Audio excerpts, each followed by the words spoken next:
The camera arrived at Baeleni on a Tuesday, towed stern first by the patrol cutter Aldrich Vane, her running lights dark and her cargo hold still sealed. She came in low over the equatorial stations, slower than a ship that size had any right to move, and the dock workers on level 7 watched her pass in silence because there was nothing to say about a ship that came back without its crew.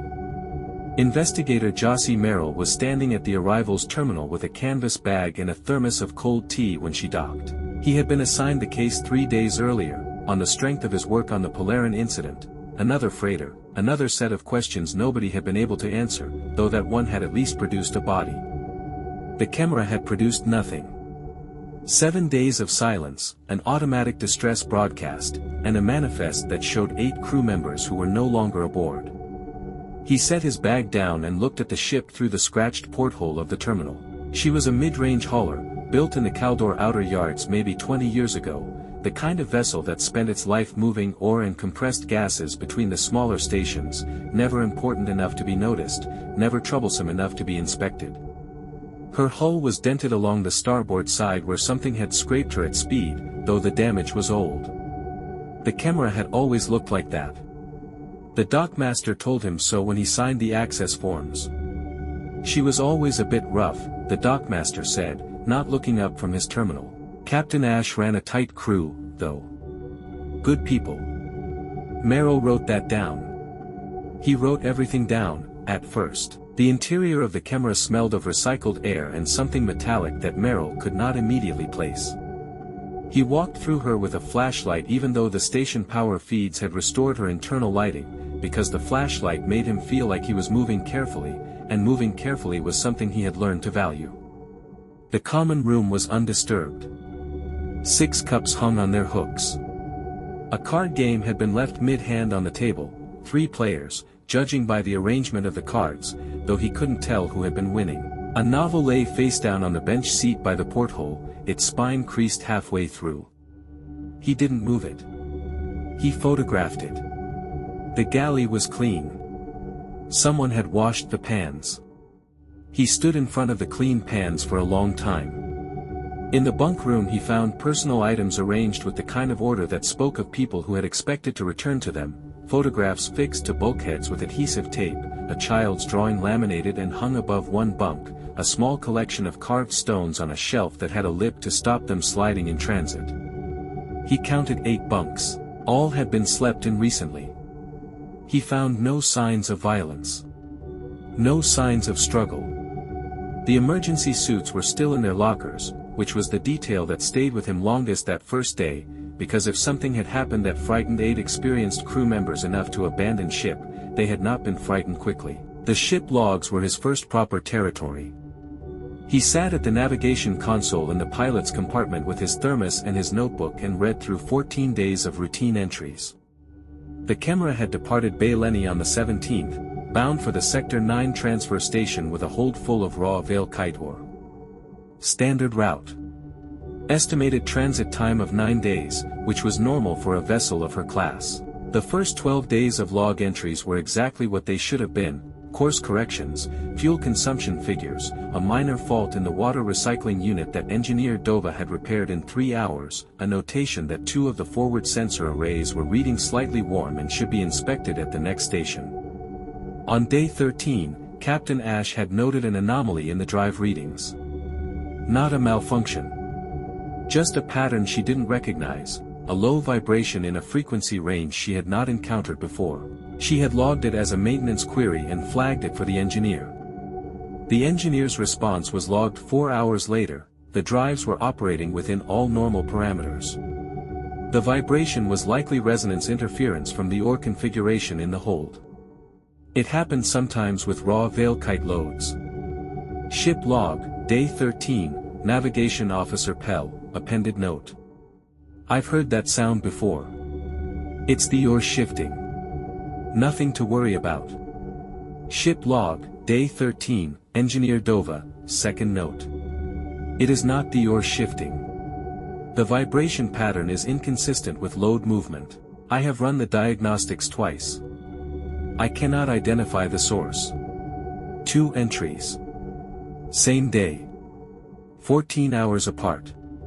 Merrill read them 3 times and then turned to look out the porthole at the docking bay, where a loader android was moving crates in slow, precise arcs, indifferent to everything. He interviewed the crew of the Aldrich Vane on the second day, in a borrowed office on level 4. They were cooperative. They were also, he noticed, careful, the particular carefulness of people who had seen something they did not want to see again. The cutter's captain, a woman named Voss, told him that when her crew boarded the camera they had found the ship in good mechanical order. Life support functioning. Stores largely untouched. The communications array had been disabled at the source, not damaged, not destroyed, but switched off at the main panel, which required a deliberate action from someone who knew the system. Who aboard would have known how to do that? Merrill asked. Any of them, Voss said. It is a standard panel. It is in the orientation manual. But why would anyone disable communications? Voss was quiet for a moment. Outside, somewhere in the station's upper levels, a cargo loader was cycling through its routine with a low rhythmic clang. I have been trying not to think about that, she said.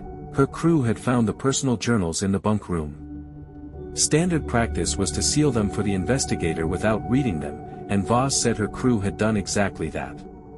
When Merrill thanked her for this, she looked uncomfortable in a way he noted but did not pursue. The journals were the last thing he read. He saved them, the way you save the part of a meal you most want, because he was not certain he was ready for what they might contain. The personal journals of the camera's crew were not what he expected. He had handled cases before where the documents told a story of escalating terror, of people writing their fear into the record as if words could anchor them to something solid. These journals were different. They were careful. They were, in places, almost gentle. Cargo specialist Fun had written about his sister's upcoming marriage on day 14, 3 days before the last log entry. He had described the dress she had chosen, which he had seen in a photograph she'd sent before departure, and the food they would serve, and the way his mother would probably cry. It was a long entry. It ended, I'll be back before the second month. I already told her I would. Medical Officer Reyes had kept a running account of minor ailments, a sprained wrist from the cargo handling, a crew member who had trouble sleeping and had been given a mild sedative, which Merrill noted was Navigation Officer Pell. The medical log was precise and unsentimental. But on day 15, Reyes had added a single line that sat apart from the rest, unnumbered, as if she had written it outside of her professional capacity. Medical Officer Reyes, Personal Journal, Day 15. Something is wrong between them. I don't know what.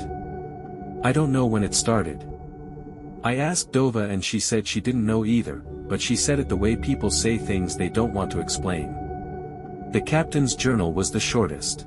Ash had always been brief, by the evidence of it, entries that ran to 3 or 4 lines, mostly practical observations, occasionally something personal.